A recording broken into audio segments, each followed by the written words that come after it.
I'm Dusty Weiss, along with Tom Daniel and Sally Fliss, and we're joined now by Brett Griffin, host of Leading the Field, Nutrien Ag Solutions' new video series. He's also the owner of Spot On Activations. He's a NASCAR spotter for Kaulig Racing and the host of the podcast Door Bumper Clear.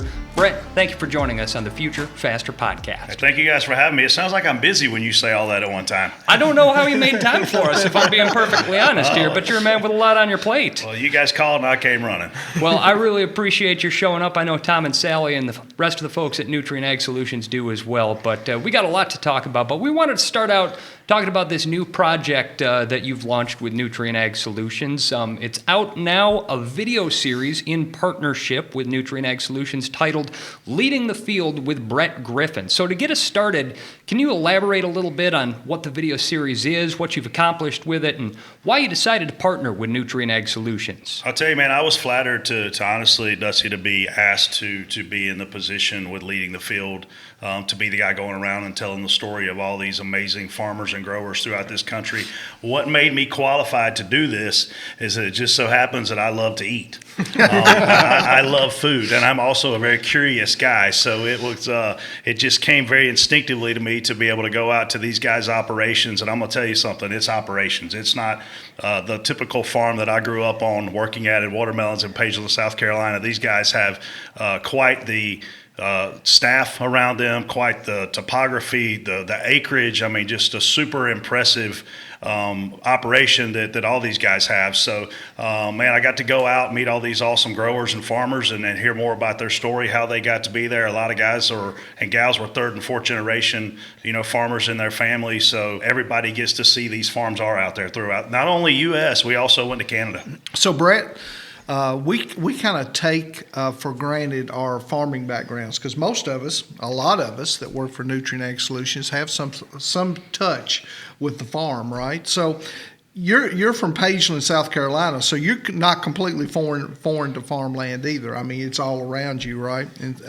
so my question is, it's not foreign to you, so can you tell us about what is a summary of what you learned when you went out to visit these farms? What did you really pick up on? I'll tell you, the two biggest things I probably learned, Tom, number one, again, being a curious consumer, I didn't realize the amount of safety and precautions that are taken with food when it pertains to food that we're going to eat. Obviously, food grade farming versus farming to feed animals, right? So when I went to the corn farm up in Champaign, Illinois, I was blown away by what they do to keep it safe so that when you and I get it as a consumer, we don't have to worry about it. When we're on the cattle farm, in Cadiz, Kentucky, and I see those guys pushing 15,000 head of cattle through there in a year's time and telling me the story of how they genuinely and literally check on every calf and every cow every single day like it's a baby in a crib, I was completely blown away. They don't want them stressed out. They want the cow to be happy. In order for us to have a healthy steak to eat, they've got to keep the cattle healthy. So that was probably my biggest takeaway on the food grade side. And then it probably shouldn't be a surprise to me, but how hard these guys and gals work from sun up to sundown 10 months a year. I mean, it seems like pretty much everywhere we went from March to November, they don't stop. They don't stop for anything. It doesn't matter what's going on in the world, who's getting married, what sporting event is in town. They're there to harvest their crop, obviously plant their crop, grow their crop, but that's what their life is all about 24/7, 10 months out of the year. With the size and scope that we have as Nutrien Ag Solutions, it looks like you covered a pretty wide diversity of crops and geographies. And so how is it different interacting with some of the smaller acreage-wise growers when you're in California, say, for some of the specialty crops versus like that large beef producer in Kentucky? Yeah, I think when you look at the scale of it, right, I think the apricot farm was like 800 acres or something like that, which doesn't sound crazy, but it's an orchard. It's full of a bunch of trees. And then when I walked into his packing factory and I saw those apricots going out to Trader Joe's and all these places throughout the country, and I said, how many of these things are you packing a day? And he said, well, right now we're doing 4 million a day. Oh, wow. And I grew up in textiles. I grew up where we were, planting. We weren't planting. We were doing 30,000 yards of cloth a day. And so my mind was spinning, and I'm looking at all these apricots, and I'm looking at 40, 50 folks in there that are making the magic happen to get it out to consumers like us. I was blown away that amount of acreage could produce that many apricots, and they had 3 or 4 different kind of apricots they were picking during that part of the season. And then you go to some of the farms. We were just on a cotton farm, 25,000 acre cotton farm, and you realize I had no idea that there were 6 million cotton farm acres available anywhere in the world, not to mention just in the state of Texas. And the state of Texas produces 75% of all the cotton for the United States. So to be standing there and to be this little person in the grand scheme of things, of everything that goes on in the world, to put clothes on our back, put food on our table, to keep the livestock alive that ultimately ends up, on our table. Like it's very rewarding to see and humbling to see how hard these men and women work to be able to provide us food.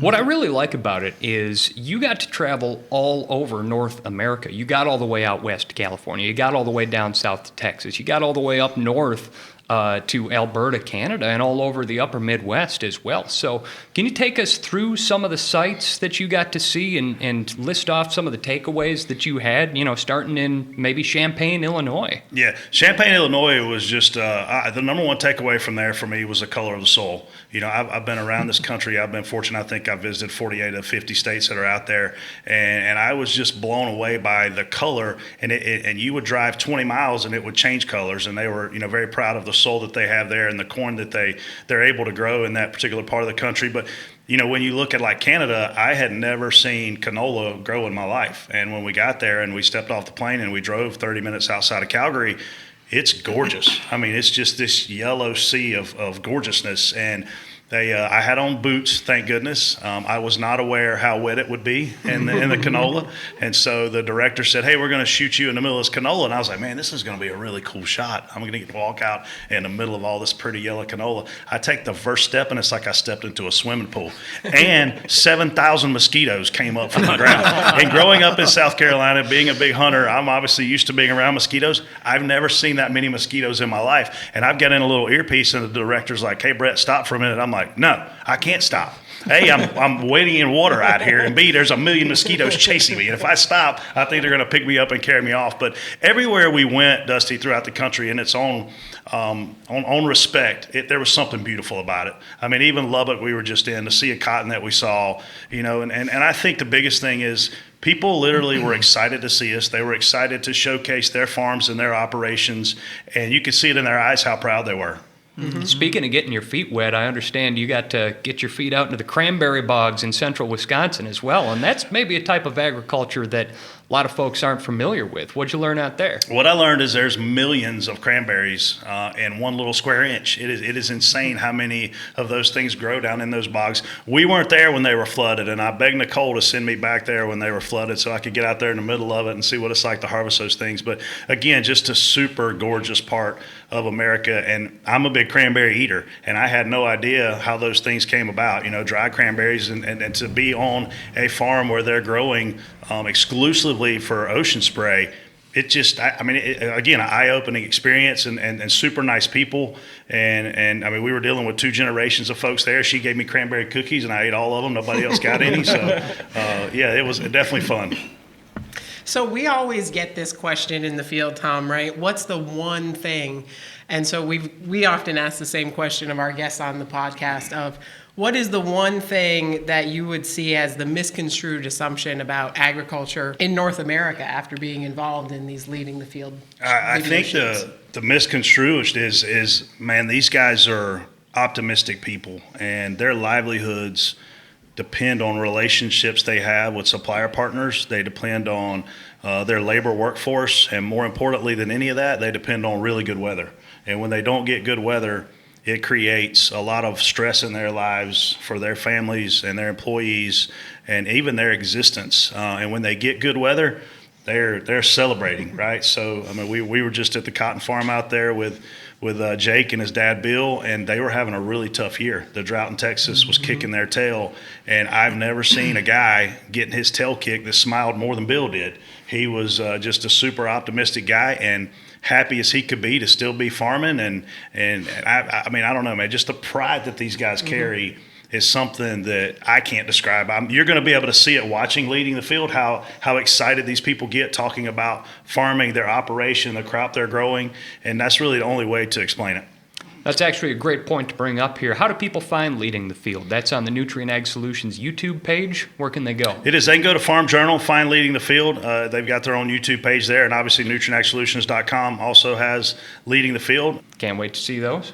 Brett, I've been a part of farming my whole life. So I'm 63 years old. I grew up on the farm, still farm today. And I think sometimes people view farmers as some type of commercial growers, and all they're concerned about is how much they can grow on an acre. But I know from my experience, the farming is about protecting the resources and watching after the ground and really legacy. How can I make it better for the next generation? I'm just wondering, all these different growers, did you find that kind of as a common theme through most of them? I really did, and Nikki Wente out at Wente Vineyards is probably the best example I can give you. We rolled up to her vineyard, and there is a line of absolutely gorgeous olive trees, and next to the olive trees are her grapevines. And as we started talking about various things, I literally asked a question. It seems like the grapevines are dying the closer they get to these olive trees. And she said these olive trees were there hundreds of years before my grapevines were, so they have the right to be here more so than necessarily even I do. But as she started to talk about, to your point, the soil and taking care of the grounds that she's working on and farming on, nothing goes to waste out there. They are that efficient in terms of sustainability and not having anything that's not utilized, even down to the way that they water the vines. So I definitely saw a big sense of pride, because if these guys, the farmers, don't have the soil taken care of, what is their crop going to be like for the next generation? Right. There's not going to be anybody to utilize bad soil. So we were just on the cotton farm again, and they were rotating cotton to corn to again take care of everything and be able to manage those efficiencies and obviously the yield. But at the end of the day, they realize without the soil, there is no farm. Well, and you bring up a great point, too, because, again, getting to travel all over North America and see these different practices taking place on different farms, I would imagine you have a new appreciation for how different and how field and farm-specific agronomic and sustainable practice recommendations have to be. I think it's the biggest difference is I think everybody defined it differently depending upon what they were growing and what they were doing and what they were trying to protect and take care of. But at the end of the day, they all honor it, and they all certainly understand the importance of it. And I think my biggest takeaway, sustainability has become the hottest word in corporate America in terms of my endeavors right now. And I didn't start hearing it until recently. It's very obvious to me sustainability has been an important part of these growers' lives their entire life. It's just the rest of us are just now hearing about it. You've talked a lot about the growers and what you learned from the growers as you're out there. We work with our crop consultants in the field as we try and get these sustainable practices, whole acre solutions out there. What did you observe as the crop consultants and the growers were interacting in your times on the farm? The biggest thing I took away from that was the word trust. These growers know that these crop consultants know what's best for their particular crop and their product. I'll take it back to, again, cotton's fresh on the top of mind. The farmer literally said, we are producing better cotton because we are getting better Dyna-Gro seed. And he is relying solely on his crop consultant to know what he needs if they start experiencing insects, to know what he needs if they start experiencing different challenges. And it was comforting. You could see comfort and trust built into their dialogue. They cut up like their family members, but at the end of the day, you realize that the only way for the crop consultant to succeed is if the grower succeeds. And Brett, as we mentioned in the intro, you've got a few irons in the fire, some business endeavors that you got. But the one that started them all is your job as a NASCAR spotter. Now, for anyone who isn't familiar with the sport, can you elaborate for us on what a NASCAR spotter does? Yeah, so we as spotters stand up typically at the highest point of the racetrack with the best vantage point. We can see the entire racetrack, and we've got two things in mind. Number one, keep our drivers safe, which means keep him out of wrecks, right? Keep him out of trouble. Number two, help him finish as high as he can in the running order. So it's how do we go faster? How do we pass cars? How do we navigate pit road? And how do we go about the race in general? So if you're a football fan, it's like we're the offensive coordinator. We've got a two-way headset where we're talking directly to the driver, and we're essentially coaching them throughout the 2 to 4 hour race, depending upon what day it is. Kind of the eye in the sky, just keeping an eye on general strategy and making sure that everything goes smoothly down on the track by using what you see from up there. Yeah, absolutely. We are definitely the eyes in the sky, and the way these cars are built these days for safety reasons, and those are good reasons, by the way. These guys don't have the peripheral vision they used to have. They don't have the ability to turn their heads as much as they used to due to the Hans device that they're wearing, the head and neck restraint system. So we essentially are their mirrors, and we're the eye in the sky, just like you said, to try to help them get to the front. Now, that's not a job that a lot of people have held. It's certainly not on my resume, but I know you've told the story before about how you wound up in that career. You've told that on other platforms, but it's too good not to share again. How does one become a NASCAR spotter? That's the thing, man. There's only 40 of us in the world, right? So when I broke into the sport in 1999, I was on the marketing side of the business, working for Citgo Petroleum, Band-Aid brand, doing a lot of their marketing and PR efforts. And long story short, we had a spotter that wasn't able to show up on race day. And back then, we didn't travel with 30 people per team like we do now. We had 8 to 10 guys. And if you worked on the race car, you also were on the pit crew. And I was standing behind the wall, obviously doing PR for the Wood Brothers. And Eddie Wood looked at me, I'll never forget it, and he said, "You're spotting today." And I was like, I'm not spotting today. I mean, we're in the Cup Series level, right? I grew up around dirt track racing in South Carolina. I grew up going to NASCAR races as a fan. Obviously, I've been working in the sport at this point for 2 years, but by no means am I qualified to be handed a headset and do a race. But we were at Loudon, New Hampshire. I think I went and threw up behind the concession stand because I was so nervous. I'll never forget. We finished 16th that day, and the driver said, Elliott Sadler, he said, "Man, you did a great job." I'm like, "You're just being nice." There wasn't anybody else to do it. I had to do it, right? And over the winter, he and I worked out a deal for me to come spot for him. So the second race I ever spotted in my life was a Daytona 500. Wow. And when you look at the spotters in general and how they got there, my career path is not one that's typical. Most guys grew up either racing themselves and then transitioning into spotting as their racing career went away, or they grew up spotting at a short track, say in Radford, Virginia, New River Valley, and then they moved to Charlotte and they started in the Truck Series and the Xfinity Series and ended up in the Cup Series. I started in the Cup Series. My second race ever was a Daytona 500.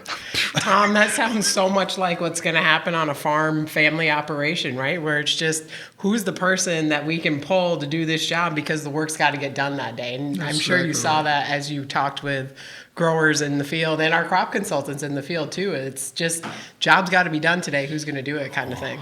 Next man up, right? Yeah, no, exactly that.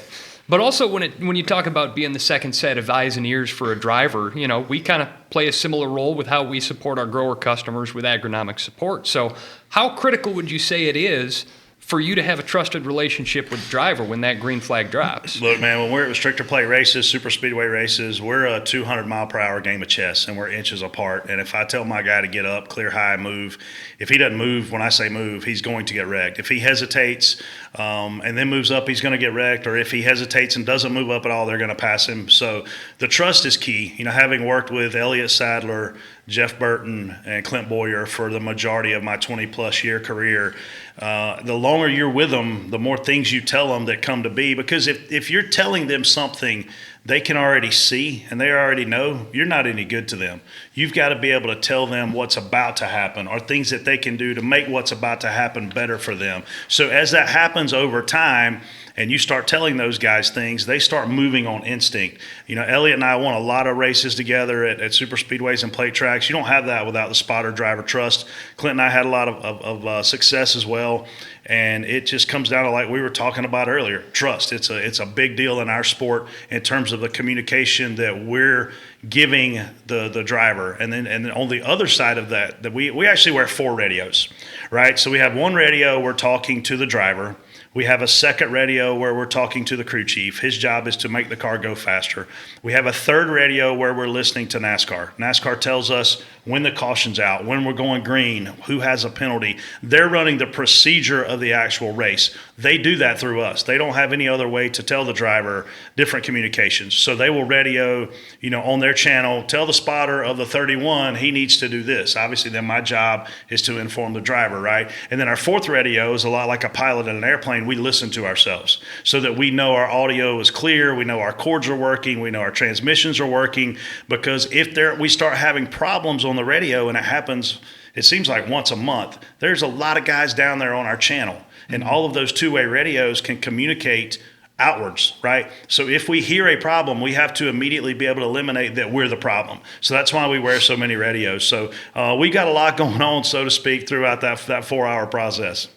Yeah, so Brad, at super speedway tracks, like Daytona, Talladega, you're telling the drivers that are going 180 and you said up to 200 miles per hour, when they're just inches of space to go up and down on that track, in that moment you have their lives in your hands.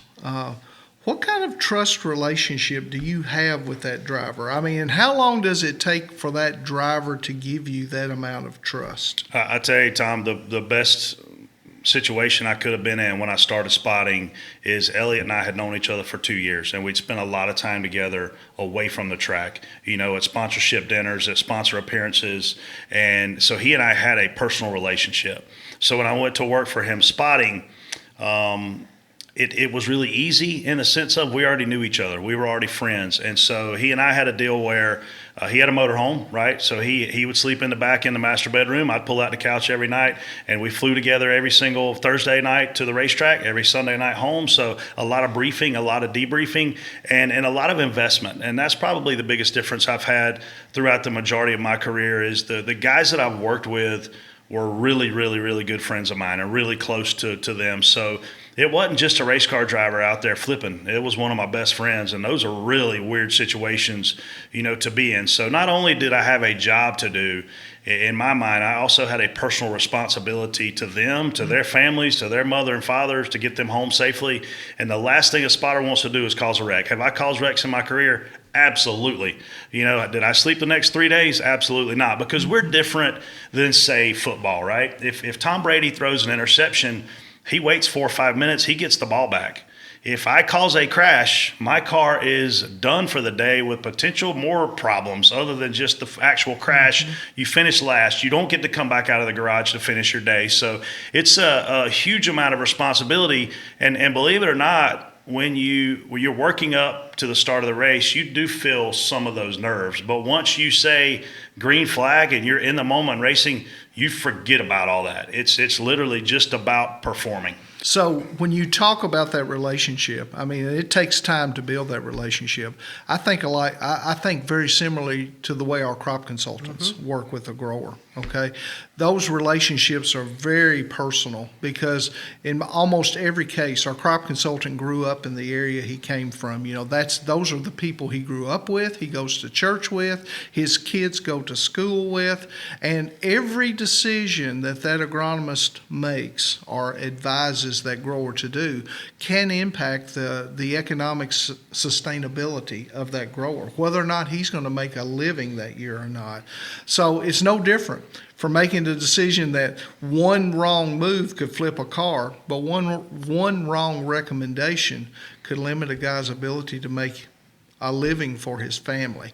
And I just think it's very similar in the way the two relate to each other. It is. The crop consultant's reputation is on the line every time he or she makes a recommendation, no differently than every time I tell a guy to go high or go low. If I tell a guy to go high and something bad happens, the next time I tell him to go high, he's going to be a little hesitant, right? So same thing with the growers, their buying decisions that pertains to you guys consulting with them.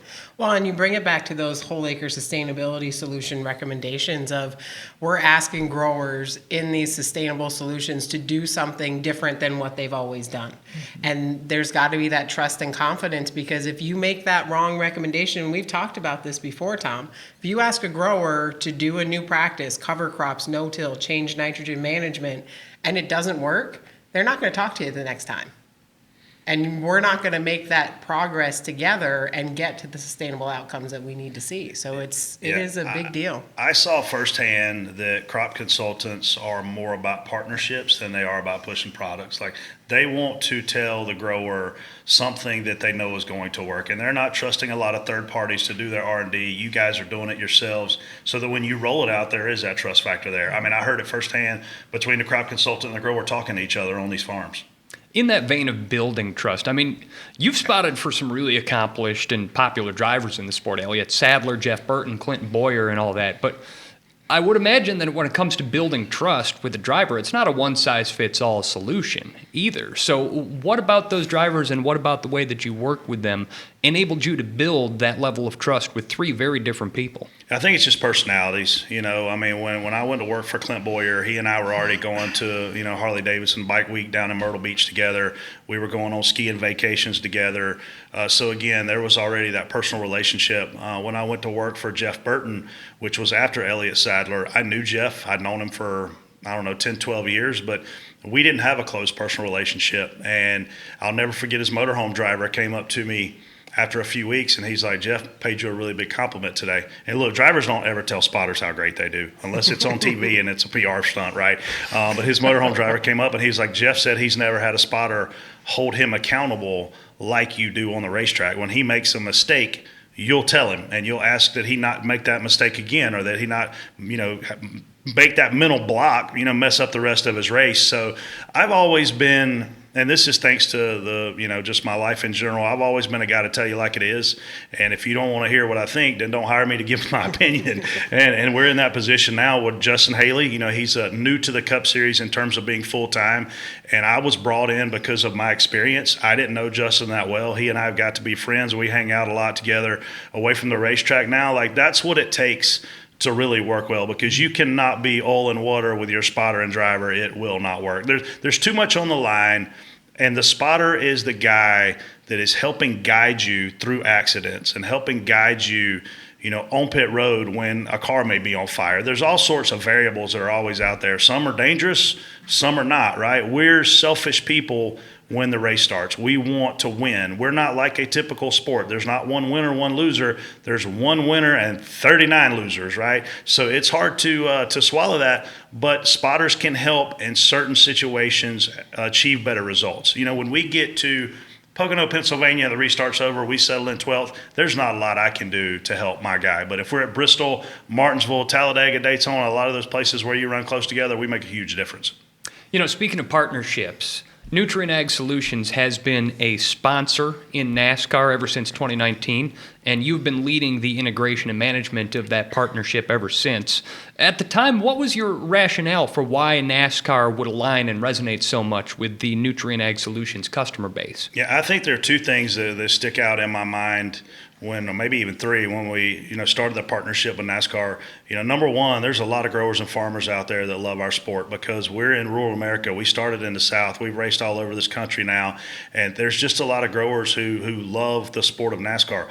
We also get to visit a lot of really awesome markets that are close to where you guys have big farming operations. Your customers have big farming operations. Obviously, we're here in Charlotte now. There's a lot of farmers in the Carolinas. We go to Texas. We used to race in Iowa. This next year we're racing in Chicago. Obviously, Illinois is a great state for farmers. And then at the end of the day, where we've had the most success is the amount of engagement that we've had. Bringing our customers and Nutrien Ag Solutions customers to the racetrack, because our sport does a better job than any other sport. We don't just stick a billboard out in center field like you're at Cubs Field and hope somebody sees it on TV. We take these guys and gals into the locker room and we take them onto pit road. They get to sit on the pit box during the race. They get to meet the driver literally as he's climbing into the car, get their picture made with him. You're not going to do that in football. You're not going to do that anywhere else. So I think the NASCAR, just sport culture in general, the way we treat fans is like nothing else out there. And I've been fortunate to work in a lot of different entertainment venues, and I'm telling you, NASCAR's number one with fan experience. Nobody does it better than we do. So in the last 4 years, how has that landscape changed? We've been through a lot in the last 4 years with everything. So how has providing that experience, getting growers involved, getting crop consultants involved changed? as all of the things we've been through in the last 4 years have changed? It's changed a lot, and I say that because Elliott Sadler and Ross Chastain were our first two drivers. We had both those guys driving our car the first year, and Elliott was retiring. So the last race the last NASCAR race Elliott Sadler will ever run was in a Nutrien Ag Solutions paint scheme in Las Vegas. And obviously Ross Chastain, a big farmer out of Florida, big watermelon farmer. And when we looked at the program back then, and we aligned the program with guys that we knew could tell the Nutrien Ag Solutions farmer and farming story, and that was very critical as we moved in, even to the Burton era with Jeb and his dad Ward. However, when the program came back this January, it was decided as a group, let's focus on winning. And so we went and got a California driver, AJ Allmendinger. We're focused on winning, and we've won 4 races this year, 3 of which Nutrien Ag Solutions was the primary sponsor that particular weekend. And I can tell you, if you want to get people excited about coming to the race, have them come to the race with a chance to win. You literally, I see your eyes lighting up, Dusty. Like when you talk about winning, and that's what we all want to do, right? Whether we're farming or we're racing or we're being a crop consultant or we're being a spotter, we want to win. And I think that's been the biggest gain that we've got going into even next year is we're around a winning program, we're around a winning driver, and we know when we show up on television and we show up with people at the racetrack, we got a chance to win. With the sponsorship, we want to reach the growers and the crop consultants, but like with leading the field, part of what we want to do is reach the people who are consuming the products we're helping growers produce. How has that audience in NASCAR changed, and who do you feel like we're reaching in that consuming public versus that connection we have with growers in the experience we're providing? Yeah, NASCAR as an industry has done a really good job of chasing a new fan, right? And that obviously are fans of different time zones. It's fans from different demographics. But at the end of the day, our core fan base is still the hardworking blue-collar and gray-collar American. It's not the white-collar American. I don't care how bad they want it to be, and I don't care how bad they want everybody in the city of Los Angeles to love NASCAR. It ain't going to happen. Our fan base is still built around that work ethic of a fan base. So with leading the field, I think the people, and look, my social media in the last few days has been nothing but positive in terms of thank you for doing this. Thank you for telling the story of these farmers. Thank you for telling us why it's important that we understand that's not just a piece of beef laying on the counter, in a grocery store. That was blood, sweat, and tears from a family that did everything by all means possible to give you a safe steak to eat at the end of the night. So our NASCAR fans are curious, down home, good old people, just like farmers. You can't say it enough that food does not come from the grocery store. It comes from the grower, it comes from the farmer, it comes from the person raising that beef. But you mentioned before that your driver, AJ Allmendinger, he doesn't have that agricultural background. At least he didn't when he started driving for Nutrien Ag Solutions. So as he has been now driving the 16 car in that Nutrien Ag Solutions paint scheme, and as he's been getting that exposure to the growers that come out to the activations and all the other opportunities that he has to learn about farm culture, how has that changed him, would you say?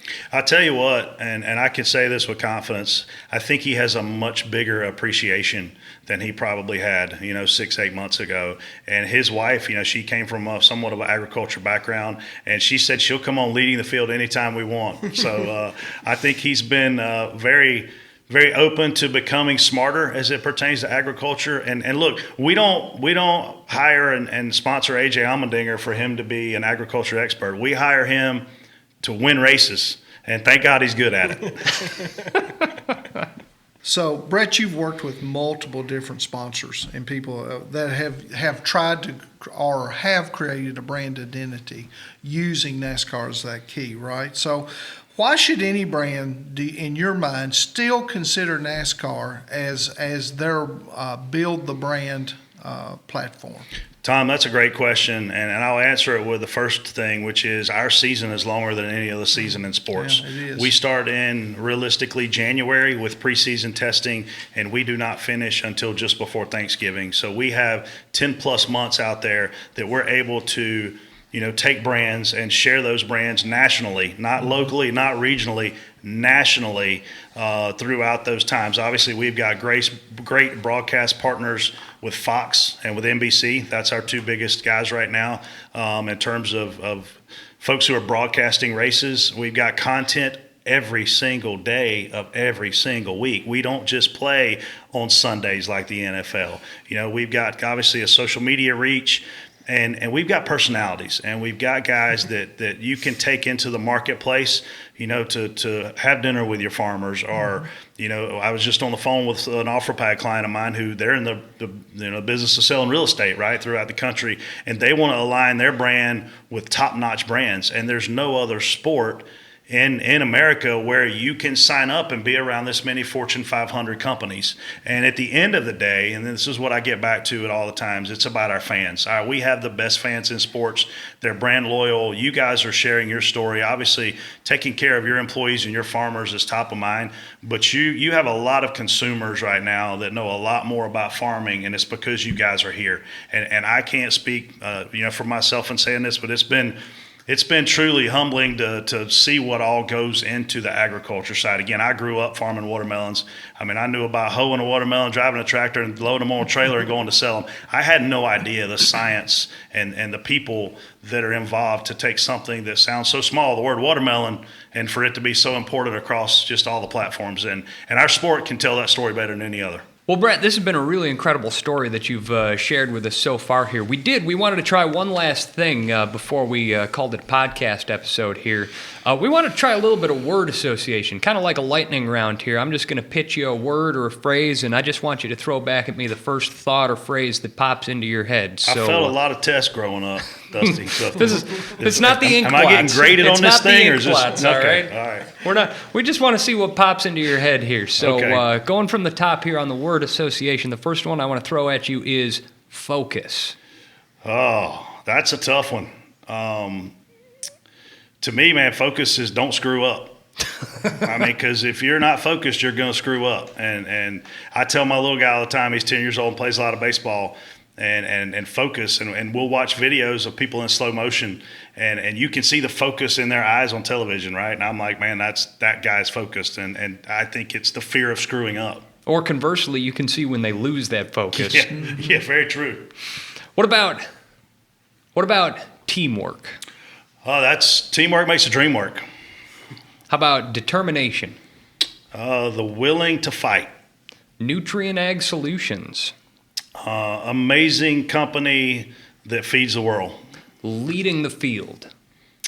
Exactly what it means. Never settle for second. Second is the first loser in our world. All right, here's one we wanted to throw at you. Okay. Elliott Sadler. Best friend. There you go. Yeah. AJ Allmendinger. Competitor, true competitor. He is not going to be happy unless he wins. Twitter. My happy place. I love to get on Twitter and stir stuff up. Oh, that's what I've heard.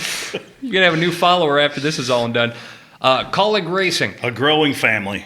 Growing family for sure. Finally, the number 16 Chevy Camaro. Fast, or at least it better be. Well, there we We go. hope so. We hope so. It better be. Beautiful paint scheme. That's what I would have come up with. Well, Brett, I'll tell you this. You said that there's always new stories coming out of NASCAR, and similar to that, there's always new stories coming out of the world of agriculture. We're really, really happy that you're the one telling them on Leading the Field. That's Nutrien Ag Solutions' new video series, and you are the host of that. So, Brett Griffin, thank you so much for joining us on this episode of The Future Faster. Thank you guys for having me. It's been great.